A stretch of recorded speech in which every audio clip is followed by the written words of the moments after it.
Now, Joe Biden in the middle. Joe Biden. Joe, what's my middle name, Biden, gets 81 million votes.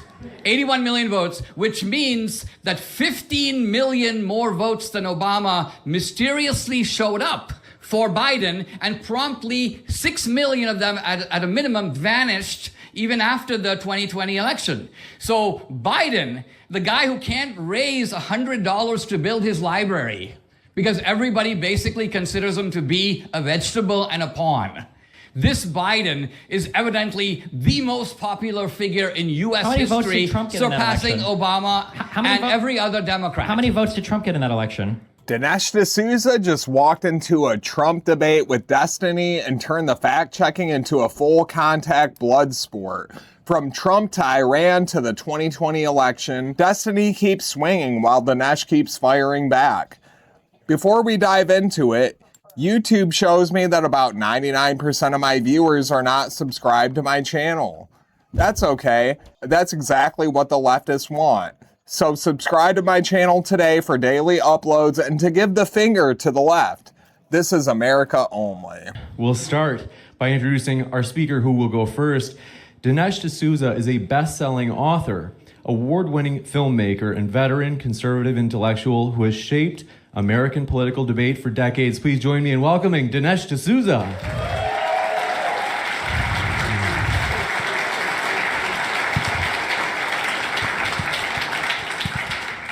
And on your left, Stephen Bunnell, better known as Destiny, is a pioneering political live streamer renowned for his rapid-fire debate style and extensive experience debating across the political spectrum. Please join me in welcoming Destiny.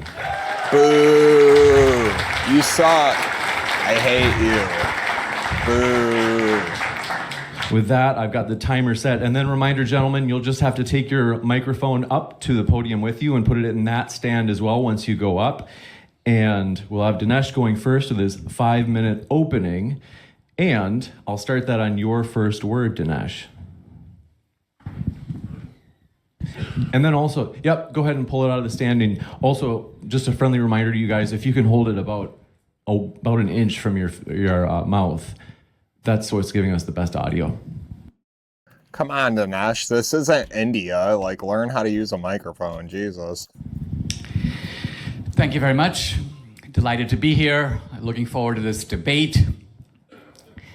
Let's talk about Trump, because I want to make the argument that Trump is the pulverizer, he's the transformer, he's the bull in the china shop.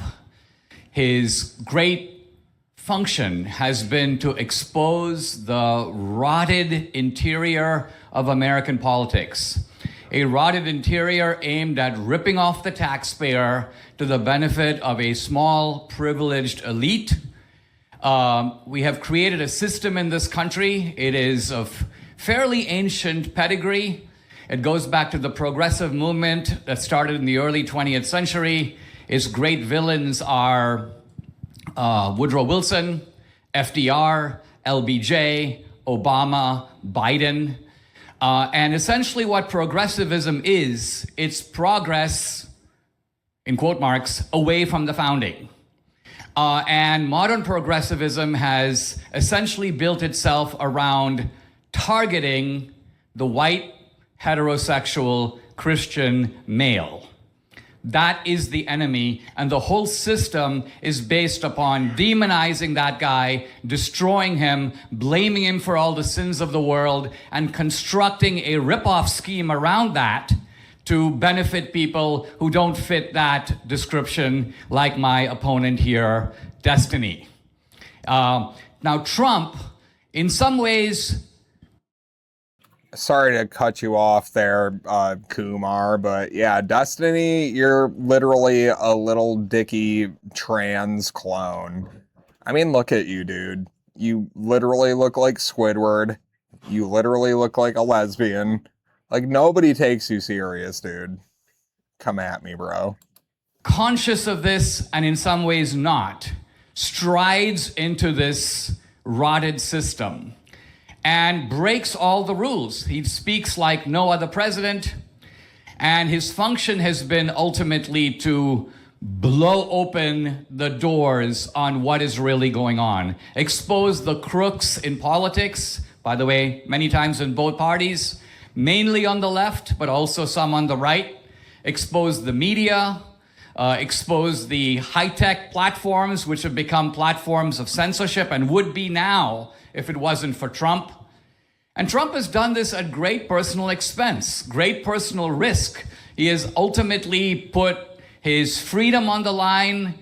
He has risked his entire empire and prosperity, and more than once he has risked his life. I mean, what more can you ask of a guy? Now, on the foreign policy front, Trump has pulverized two of our terrible enemies, Iran. Okay, Durka. Let's see what Destiny has to say. All right, come on, Apu. We're done with you right now. And I do love Dinesh D'Souza, don't get me wrong. I've read all of his books, but all right, enough's enough.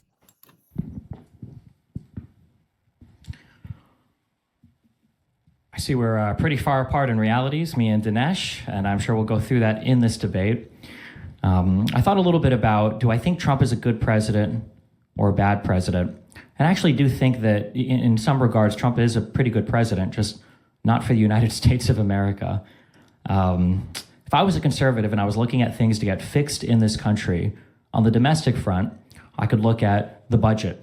One of the things that conservatives talk about over and over and over again is that they like to balance the budget. Trump took a shot at that and he failed worse than George Bush did. We had Doge come in and they found essentially nothing. Doge has been all but disbanded at this point. Nobody even mentions it anymore. Elon initially came in promising to save $2 trillion, which is more than we even spend on our discretionary budget. And in the end, he ended up saving virtually nothing, I guess save for whatever he was talking about on Twitter, the stuff that had already been found by the prior governments. We have our massive illegal immigration problem where supposedly 20, 30, $40 million illegal immigrants came in, or 20, 30, 40 million illegal immigrants came into the country. And so far we have maybe 3 million deported, if you believe the administration's numbers. All right, can I get some support to deport Destiny? Like, can you guys comment below in the comments? Deport Destiny, how about that? Get the fuck out of here, dude. Have an ICE that is more unpopular than it has been since its inception. We have massive funding going to an organization that is not showing results for all of the money that they're getting. And now you have an American populace that is more ready to defund and disband ICE than they have been at any point in American history. You have historic unpopularity of the United States across the world. On the foreign front, we have handled the Iran situation disastrously. Iran is poised to become to emerge as the strongest power in the Middle East, which is in some ways tragically and hilariously unfathomable just a few years ago.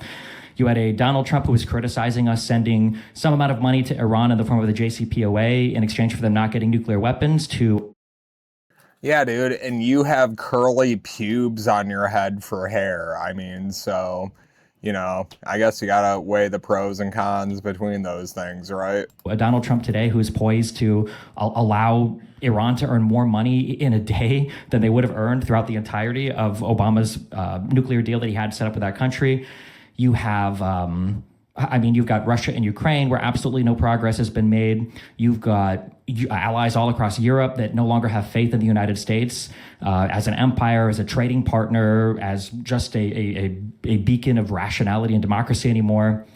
I'm not entirely sure if you're looking at the actual factual accounting of things, what you can see in the United States where you feel like Donald Trump has actually served any end that you care about.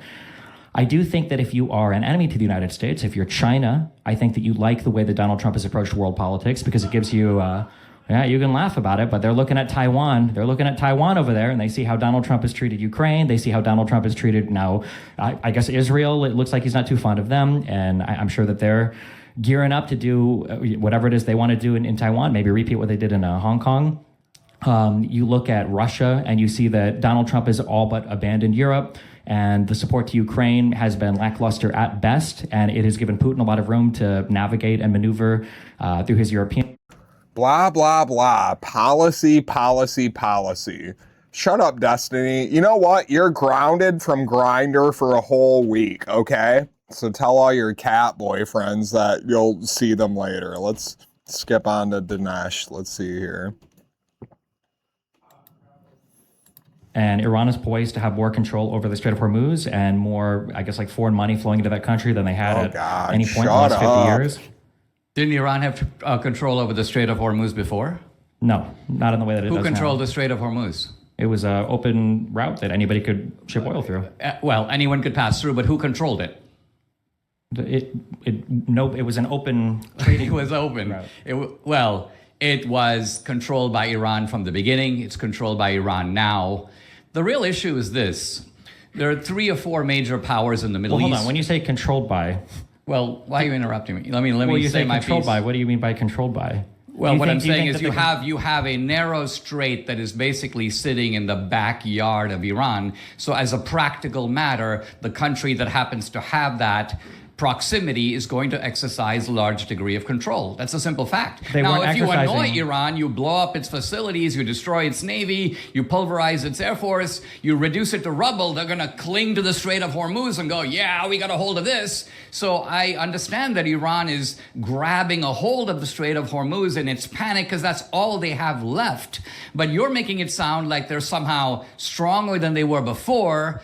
I'm saying that the opposite is true. Egypt and Saudi Arabia and Jordan, look at a little country like UAE, which was essentially a kind of fly compared to Iran. UAE is stronger than Iran right now. Iran doesn't dare attack the United Arab Emirates. UAE can pulverize Iran. So the truth of it is the combined force of the United States and Israel has leveled Iran to the ground. Now, all right, we're going to skip ahead. This is boring. I don't give a shit about policy at all. Let's just make fun of fucking Destiny, dude. Well, it's better off because the people who are drinking are actually smiling and the bad guys are all on the floor or their bodies are being carried out of the bar. Things are better. So to then say, well, they're still alive. Well, you didn't set out to kill them all. What you set out is to knock them on their back, and that's been accomplished. So yes, is there a need to get out? Is there a need for Trump to focus on the midterm? I agree completely. I said in my podcast 6 weeks ago, I do think it's time to start packing it up, declare victory, get out.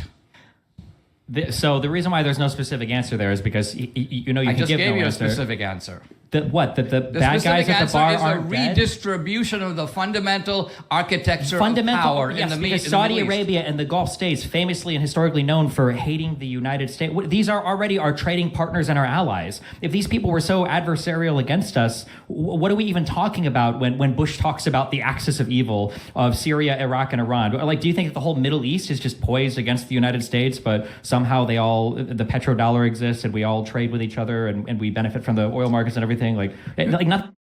Dude, Destiny, your fundamental infrastructure is micro, if you catch my fucking drift, okay?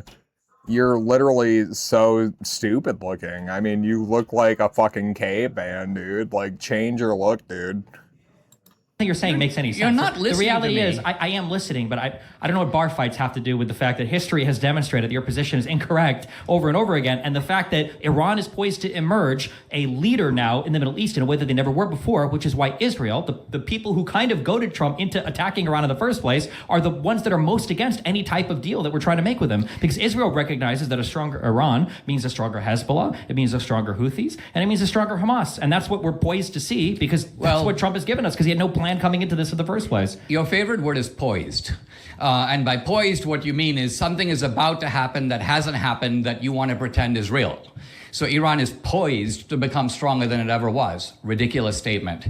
What I'm talking about here in a redistribution of power is relative. In North America, the United States has power relative to Canada, relative to Mexico. If Iran is weakened, that relatively strengthens Jordan and UAE and Egypt and Saudi Arabia. It relatively strengthens the Abrahamic alliance. This is the inevitable consequence of bringing one elevator down, the other seaside of the seesaw is going to go up. So I'm not saying that Saudi Arabia was unfriendly before and is friendly now. I'm saying that Saudi Arabia and Egypt, all these countries were nervously looking at Iran. Why do you think they're cheering the American action? Why do you think openly Muslim countries that would have a basis for solidarity with a fellow Muslim country, think of how pissed they have to be at Iran for them to cheer the United States and cheer Israel. This is not easy for them to do, and the fact that they're doing it shows that they have had it with Iran, and we are on the right side, and Trump is in the process of remaking the Middle East just as he set out to do. We could continue on foreign policy, but it might be a good... Okay, let's skip ahead here. This is a long-ass debate. I mean, they're just saying a bunch of gobbledygook. You know, Dinesh is talking all this fucking Hindu bullshit and fucking Destiny. I mean, who knows what the hell he's saying? I don't understand a single word. I mean, it's just all leftist bullshit. All right, let's skip ahead to here. See, where he is in control of everything. Somehow he is able to rig it so that Biden gets more votes, or Biden is able to rig it while Trump is president. Yeah. But then when Biden is in office, how is it that he's not able to rig it so that Kamala Harris, his vice president, wins the next election? Well, I'll give you two answers to that question. The first one you already know, but you're pretending not to remember. COVID. COVID gave the Democrats a chance to change. Who was the president during COVID? But it doesn't matter Who was the president during COVID? Who makes the rules of elections? The states do. Where was all the rigging? The rigging all occurred in Fulton County. It occurred in Phoenix, Arizona. And they couldn't rig it again in 2024? Philadelphia. So my point is, this is where the rigging occurred. No, with no evidence, no proof, and it doesn't make sense. What It's do you mean, ridiculous no evidence? on its face. You know it's ridiculous, right? So the Democrats were able to rig it under a Republican president, but the Republicans can't rig it. Like, it doesn't make any sense. And then, not to mention the fact that the crazy story that you're telling, there's no facts or there's no proof for literally any of it. Despite all of this, despite the fact that Donald Trump has, by the way, he said every single election since like 2008 has been rigged. He came in 2016 and he put together a committee to try to find all the rigging. He found absolutely nothing. You're literally talking to the guy who produced 2,000 Mules. I mean, cell phone data is available at purchase. You can purchase anyone's cell phone data. And Dinesh D'Souza, he uncovered it. He uncovered multiple occasions of cell phones being tracked from nonprofit government organizations, going back and forth between drop ballot boxes. I mean, it's just bullshit, dude. Like, accept it. That's what it is. It was rigged. The election was rigged. I'm not afraid to say that. I do believe that wholeheartedly. So, yeah. I mean, this is your democracy at play. You love democracy so much. Just look at how it gets manipulated so easily. He's come in recently and he tried to find evidence of all the rigging, and he's found absolutely nothing, despite him sending his weirdo FBI agents and Tulsi Gabbard to Fulton County and all these other places to try to seize ballot boxes or try to seize voter rolls. We still have absolutely no proof whatsoever that the 2020 election was rigged, despite all of you guys repeating it over and over and over again. And I hear this crying about standing and crying about they didn't look at the merits. The reality is there's just no good evidence. And you know how we know that more than anything else? We know that because, one, every single anchor at Fox News knew that all of the vote rigging claims were bullshit. We saw that leak in the Dominion lawsuit. And we know that because we haven't seen any of the evidence publicly. We saw the same 3 videos played over and over again that were debunked literally 12 hours after they came out, and nothing new has come out since then.